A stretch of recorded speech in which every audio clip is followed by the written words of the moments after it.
Hi, this is Mansi from the One in Asankhya project. Today we have Raushan Tara Jaswal with us. Intelligent, outspoken, and brave. Raushan has never shied away from questioning the order of things as they come. Hence, it comes as no surprise that her chosen path of career is law. She is truly a warrior, fighting for her beliefs and everything that is wrong with the world, from bullying to custodial torture. She is currently a Masters of Law student at University of Cambridge. She is a recipient of the prestigious Commonwealth Shared Cambridge Scholarship. She has had the privilege of working with Dr. Ashwini Kumar, former Union Minister of Law and Justice. Watch this interview to get inspired by her story. Hi Roshan, you're the first lawyer we've got the privilege to interview for our channel. For our viewers' benefit, we will be starting with the most elementary question. How did you prepare for law entrance exams? Do you have any tips for high schoolers? I think the only way to go about the entrance exam is to read a lot. It doesn't matter if you're reading books, if you're reading newspapers. I would advise to get a nice English daily, and read it daily. Literally, like take it in the name and read it daily. Try reading newspapers like the Hindu and the Indian Express. Try noting down the news that comes out because you were tested and the most marks are awarded for GK. General knowledge, whether it's static or current, and you can learn a lot from a newspaper if you read it daily. So even like names of the ministers you should know on the back of your hand, names of previous judges, names of current judges. These are small things that definitely get asked every year. So try writing the words that you don't understand and try looking up their meanings and try mugging up that vocabulary because that helps you in English. Maths is easy. So it's English and GK that you need to focus on. I wouldn't advise as per like to take coaching per se because it's very elementary. If I knew about it, sure, go for the smaller, shorter duration courses where you can understand what the format of different exams are because even law has different exams. So you might want to just do the exam series. But I did take coaching. I don't know how much it helped. I would advise you by going through the newspaper route and brush up on your GK as much as you can, whether it's current, whether it's static. Even though they say they don't ask static, during my year, they did ask static. So just learn up as much GK as you can because I think that helps a lot. And read the newspaper daily and write down everything that you read daily. So don't just read it for the sake of reading it. Read it like a textbook, and then note down all the important points that you can think of. So yeah, that's about it. Otherwise, other than that, it should be fine. Okay. At Amity Law School, you specialize in international and corporate law. What prompted you to choose these particular domains? Okay, so international law was like a no-brainer for me. I really wanted to do international law since I was like 10 years old. I wanted to work for the United Nations since I was 10 years old. I still remember that fateful day in fifth standard where you're introduced to the United Nations. It's in your social studies book. And from that day onwards, I was just like, no, I have to do it. So international law had to be done without any doubts or without any problems. But corporate law was something that I chose very meticulously, thinking that it will help me with the job afterwards. But at the end of the day, it does not matter what subjects you end up choosing. You should choose what gives you joy. Um, I say that because people who are my friends who are doing corporate law did not have certain subjects or certain electives that made them specialize in corporate law. They are just doing corporate law. So LLB is a very general degree. It does not require specialization at that age or at that stage. And you can branch out and diversify whenever you want to. So even if I've done human rights litigation in the past 2 years, it doesn't matter if I want to do corporate law after my master's, I can definitely go for it, and nobody's going to stop me from doing that. So neither did it increase my chances of getting a job, neither did it decrease. It's just subjects that I chose. And it just actually I had fun with corporate law. I'm not going to deny that, but just I would have chosen something else if I would have chosen more of international law if I had the option, which I didn't. So I had to choose corporate law. So it's okay. I mean, I made my peace with it. Right. As evidenced by your profile, you have completed multiple online courses. A few of them are even tech related, for example, a Coursera course on Internet History by the University of Michigan. Based on your experience, how did these courses help you? Would you like to recommend any particular courses, websites to aspiring lawyers? Um, I wouldn't say anything specific in terms of lawyers, but my area of interest is very specific and non-negotiable. So I like four different things, and I through these courses try to reconcile my different interest areas and try to ensure that I was still learning even if I was working. So one was public policy, one was tech law and tech policy. Tech policy is something that I've always also been interested in, and public policy, human rights, international law, and tech law, like I said. So I was trying to reconcile all these four interest areas into broad topics so that I could continue learning no matter what I was doing. So tech law was basically the course that I did was basically providing me an entire history of where technology comes from, and it was a quite an amazing course to say. And the person who did it has done it very well, so I think you should definitely check it out. It's by the University of Michigan. It's available on Coursera. Obviously, it's free. If you want the certificate, you get to pay for it. But other than that, it's free. The person who has crafted the course is amazing. He keeps traveling all over the world. So you might also have a chance to meet him. So yeah, definitely go for it if you are interested in technology. So it's not for lawyers, it's not for public policy, and it's not for engineers. It's just something that can be done by anybody. And it just gives you a brief overview of how internet came about and how internet has influenced the way we look at things even now. So that's one thing. And for aspiring lawyers, I don't have any online courses recommendation considering I've done none of the courses in law. But for public policy, I definitely would like to recommend the GCPP course by Takshashila. It's amazing. It's such a great course. I can't even it's just for mid-level professional. It's not for students. I did it while I was a student. It's very tough. Let me tell you that in advance. Like you have to put in the hours. You need to study every day for 3 months. But I made friends for life from that course. And it's just a very eye-opening course, like very simple. They put very complex things into very simple aspects, and their weekend, we have two weekend batches, one in Bangalore and one in Delhi. And trust me, most of the clarity comes through these weekend coaches. At least that's what happened with me. But they have weekend classes every Saturday and Sunday. So I would advise, since it's considered an online course mostly, I think definitely a person who's interested in public policy should definitely go for it. Okay. Many of your beautiful and impactful posts, I can personally attest to your amazing writing skills. You have published many research papers and articles. What does it take to draft such scholarly articles in the world of law? So the thing with writing papers in law is everybody assumes that it's very easy, but it's not. I'll tell you why. The material is available. Most of the material is available online, and most of it is also available on free platforms. However, having the one central idea is what counts at the end of the day. Even if so, it's the one idea that has to stand out and which is unique to your paper is what will make sure that you get a published paper. If you have a certain idea or a central theme, it's fine, right? A lot of people must have already written on a theme, but you need to have a key takeaway from your paper, whether it's a 1,000 word article or whether it's a 2,000 word article or whether it's a 3,000 word article or how many words number of words it is.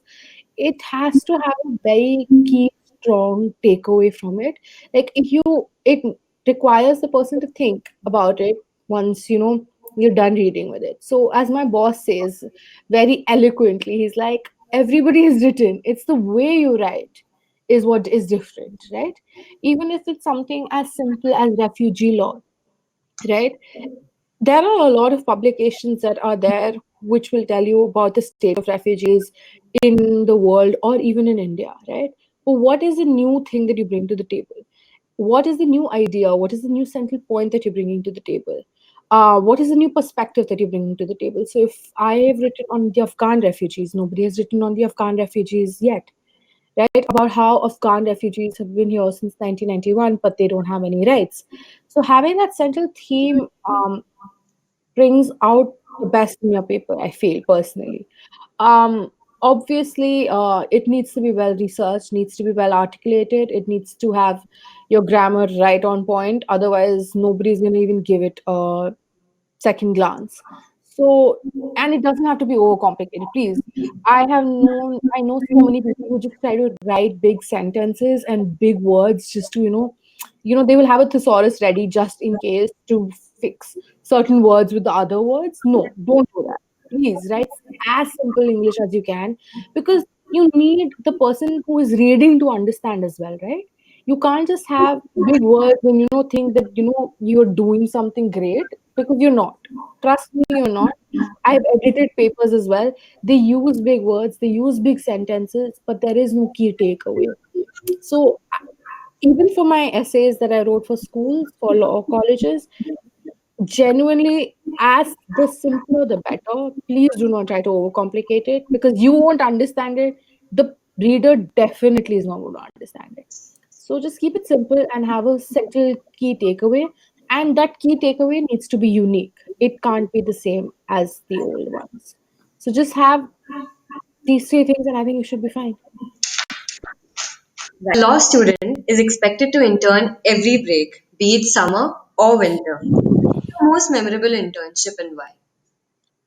So the most memorable internship was in my final year, or actually fourth, ending of fourth year and beginning of final year. It was with the member of parliament, Shri Mahesh Giri, and I interned with him for 2 months. And I was not the only intern there. There were about 25 interns that he took for that month, 25 to 30 interns rather. And it was the best internship till date. In fact, that is what made me just, want to do public policy all the more. And I wanted to, for a short, very, very short time, wanted to even be a politician because of the work that I was able to do. Because it was like the amount of work I did, I don't think I have done till now. I drafted bills, I drafted questions that were asked in the parliament. I drafted, in fact, bills that were hailed as one of the best private member bills of the session.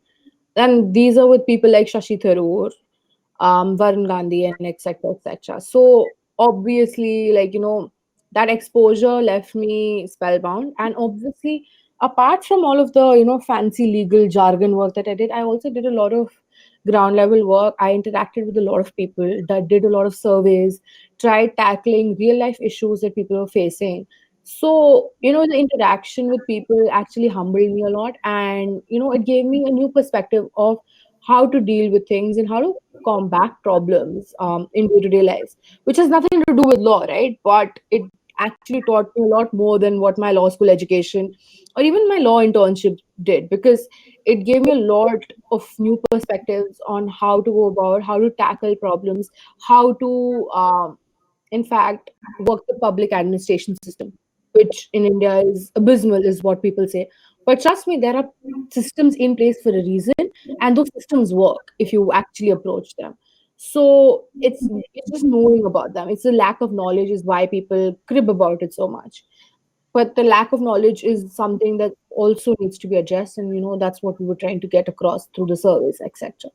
So yeah, so that was my best experience, hands down. Adding to the previous question, how does one look for internships? Okay, so for law students, I feel personally it's much easier because of this website called Loctopus. They have a lot of opportunities listed, especially during the summer months.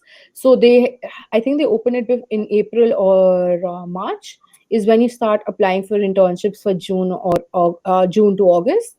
But trust me, those are left till the last minute, right? So most of the people who go to fancy NLUs, they already have internships by February. So if you want to work in a corporate firm, you need to like get ahead of your game. You need to apply in like January for a June internship or an August internship, and then there's a procedure that needs to be followed. You need to follow up, you need to be relentless, you need to persevere, and you get internships. It's not like you don't. And it's only for the first couple of years that you have a problem, but once you get into the system, you know how to work people, you know how to work the system. I think it's easy enough to get internship. It won't be an issue. whether you wanted in a big corporate house, you wanted with a big lawyer, they interns throughout the year. So yeah. Okay, makes sense. Post your undergraduate studies, you worked with multiple organizations and individuals, notably with Dr. Ashwini Kumar, Senior Advocate, Supreme Court of India, and Carnegie Endowment for International Peace. What drove you to work with Dr. Ashwini Kumar and why? Human rights litigation and corporate litigation seem to be two worlds apart. How did you manage them both? So the only reason, I will be very honest here, the only reason why I had multiple job opportunities. I even had a fellowship, the Gandhi Fellowship waiting for me, but I refused all of it because Gandhi Fellowship, according to me, was very specific into education, and I wasn't sure whether I wanted to get into education that young in the age. And the only reason why I joined Dr. Kumar was for the simple reason that once we first met and once he interviewed me, obviously there were a lot of rounds. My CV was selected, somebody else interviewed me, and then I was interviewed by him. We matched. So his interest and my interest at that time matched a lot because our wavelengths matched as to what kind of projects that we want to look forward to with our time together. And I was very upfront that I want to work with you for 2 years and then I want to go for my master's. And he seemed very comfortable with that option. So I think that is what hit it off. And we spoke a lot in detail about privacy laws, right? So once we spoke about privacy laws, which was again, it was the intersection of technology law, it was the intersection of human rights, it was the intersection of public policy, is why I was interested in. But it turns out that he was one of the founding forefathers who actually brought the discussion of privacy on the table. So working with such a giant, he was also the former law minister. So obviously there was no doubt. And he told me that he only wants to get into the social causes now. He's done the law. He's done being a minister. He's done being an MP.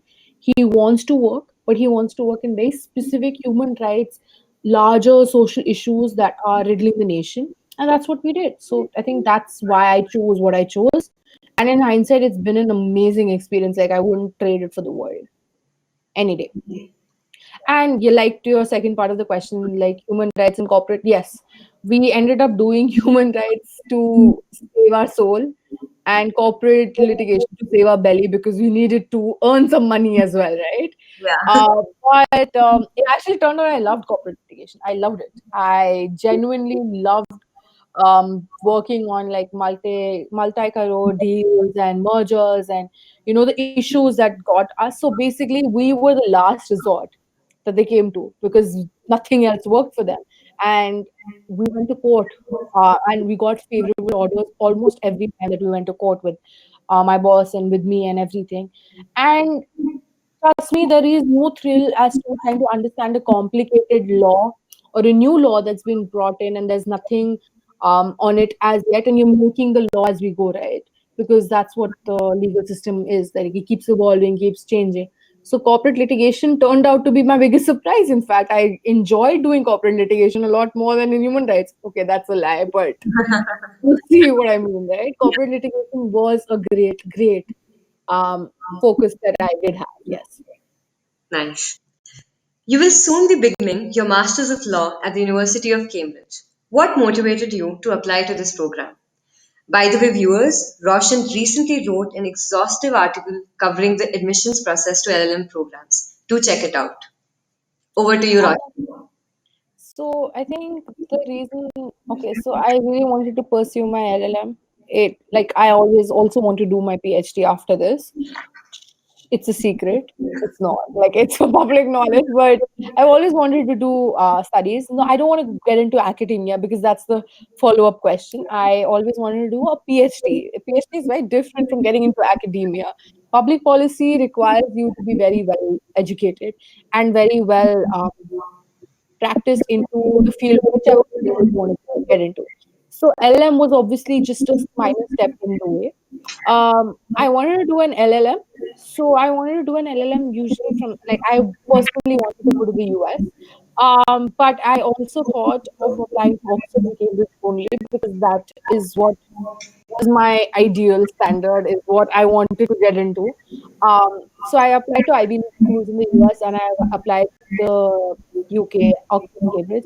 I in the end, the decision was very complicated, obviously, because I got into medical US, and like I told you, that the dream was to obviously go to the US over the UK. However, in hindsight, I think I've taken an amazing decision by choosing Cambridge, is for two reasons and two reasons only. A, because my end goal was PhD, and because of PhD, Cambridge made more sense than the US colleges, because Cambridge is more academic oriented. Even though it has university education as the US has, but it also encourages a lot of academic pressure that is required for a PhD program. So Cambridge, A, because of that, secondly, because of international law.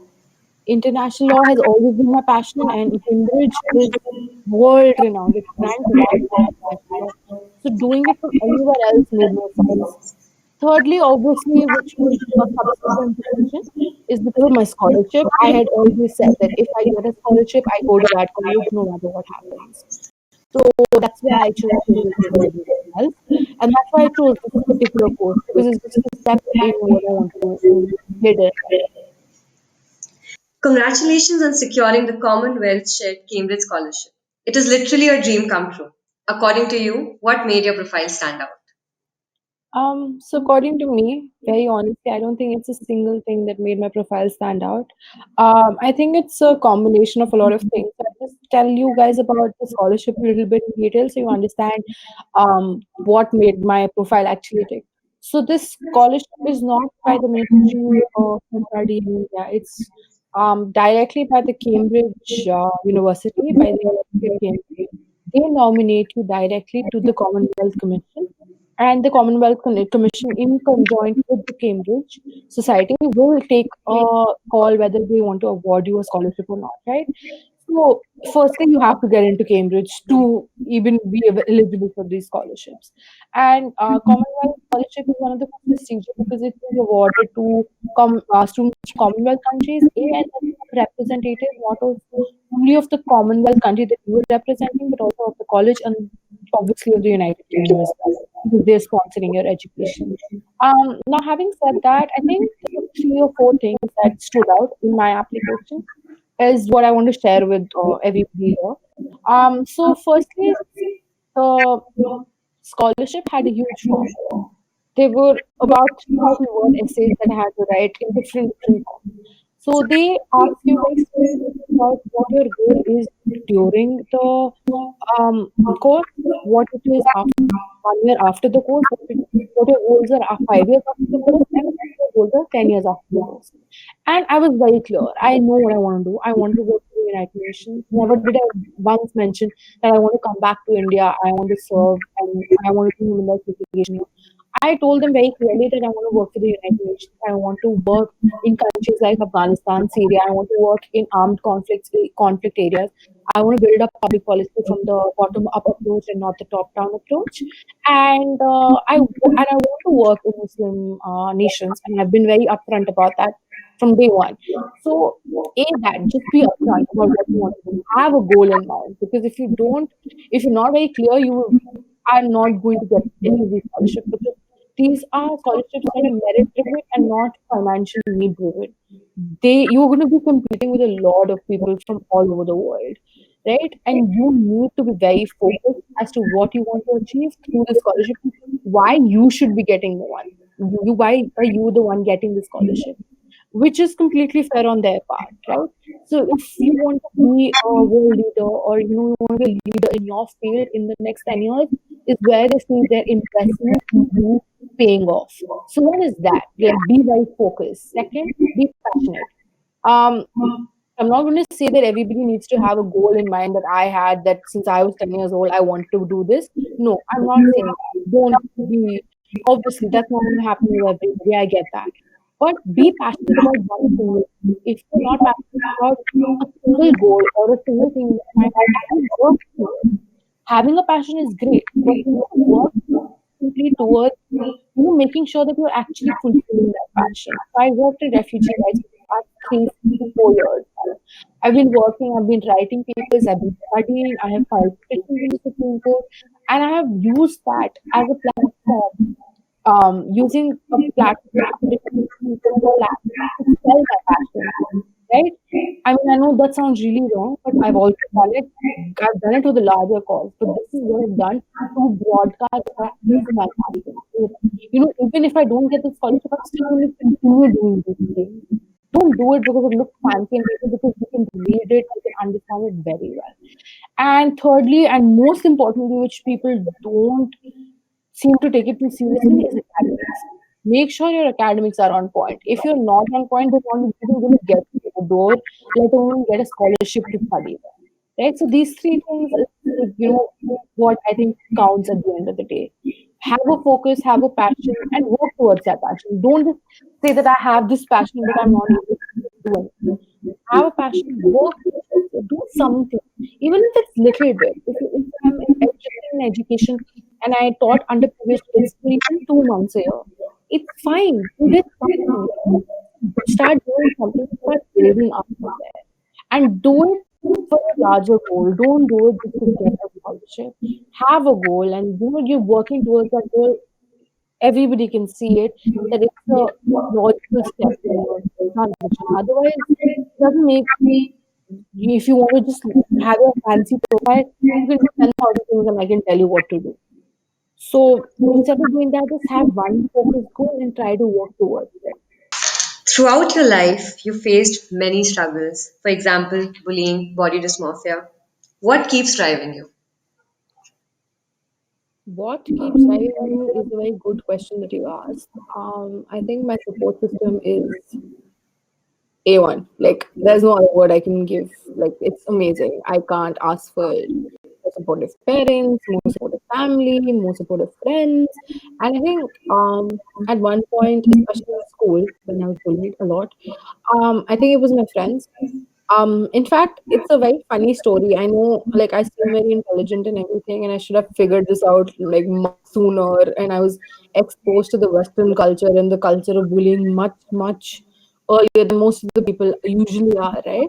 But I didn't realize I was bullied till I was in like fourth year of law school. I did not figure out that that's what was bullying, right? And it makes no sense because I was called names. I was I was like basically teased throughout school, like high school, throughout high school. I would go to the canteen and I used to get called names, and people used to make fun of me for being fat and having braces and having typical puberty. Now, obviously, I had braces, I had sex, I had curly hair, and I'm sorry, I was like one of those stick thin, straight hair people because I wasn't, and I was very loud and I was very opinionated. I was, I was myself, and I didn't tell that that was bullying. And it was my best friend who made me grow. I think we need to come to terms that this was actually bullying, and we were bullied for most of high school. And I think it's my fault. It was definitely my fault more than my parents. Now, obviously, it's more my parents than my friends. I have grown very close to my parents, and I've had an incredible, incredible support system. Like, I can talk to them at any point in time. Um, and I know I won't be judged. I know if I'm feeling a certain way, they will not make fun of me for feeling that way. Um, and yeah, I mean, obviously I was overweight, still am. It's okay. It's something that, even people in the metro used to stop me and, give me tips on how to reduce weight. And I'm just like, did I ask? Or, am I asking for your opinion? No. But certain forms of bullying where people are looking out for you, yeah, it's not, they're not looking out for you. If they really were, they would genuinely ask you how you feel about it, right? And not just shove tips and tricks down your throat. So yeah, it's my support system that's been like just like rock solid throughout the years. I have friends um, at this point in my time, like at this point in my life, that have been my friends for minimum of 7 years. So it ranges from 7 to 13 years, and they've been in my life for so long, and I don't see any of them going anywhere. Most of my friends, in fact, have been my long-term friends. So it's always been 7+ years that they've been my friends. So they've seen me through the worst, they've seen me through the best, they've seen through everything, and they've always been there. So I think having a strong support system and you actually talking to them. I know people don't talk because they think they're burdening the friends or the support system. you're not. They would rather help you than, you know, see you going through so much pain. So I think having a great support system has helped me tremendously. Definitely. Like it was rough. So, on a concluding note, if you could go back in time, would you do anything differently? That's a very good question. Considering where I've gotten to now, I don't think so. I genuinely don't think so. But if there's one thing that I could do differently, I think it would be adversary bullying in high school. I don't know if I was a part and parcel of the system that was there, but that's something that I really want to take up now because I've seen the long term impacts that it has on people who are in my life, even now. And they were bullied like what, 10 years ago? I've graduated 7 years ago, so at least minimum of 7 years ago, right? And I've seen how much it affects them and affects their functioning even day to day. So, like, bullying is something that I really would like to take up more of. And had I realized it earlier, I would have definitely um spoken more of. And I don't think that I have like I'm kind of a person who just doesn't have any regrets. So at that point, I knew this was something that I really wanted to do. So that's it. I mean, I would have, yeah, I don't think I have any regrets. Right now, obviously, because life is pretty good and pretty relaxed. Probably ask me when I'm down in the dumps. Then I would say that maybe I could have done this, but because I feel and I still also feel that at that point I really wanted to do something and I did that. So no matter what the outcome is, at that point this is something that I really want to do. So there's no point in regretting or having regrets when you look at things in hindsight. In hindsight, obviously, there are things that you want to do differently. You want to be more outspoken. You want to be less outspoken. You want to do things differently. I get that. But for me, it's more in the moment that I'm having regrets later on. So I think that's pretty much it. Nice. So that was a fun interview. Thank you so much, Roshan. We covered a lot of things from academics to dealing with life. So thanks Life. from One and Good luck for Cambridge. Bye, Roshan. Bye. Thank you, Mansi.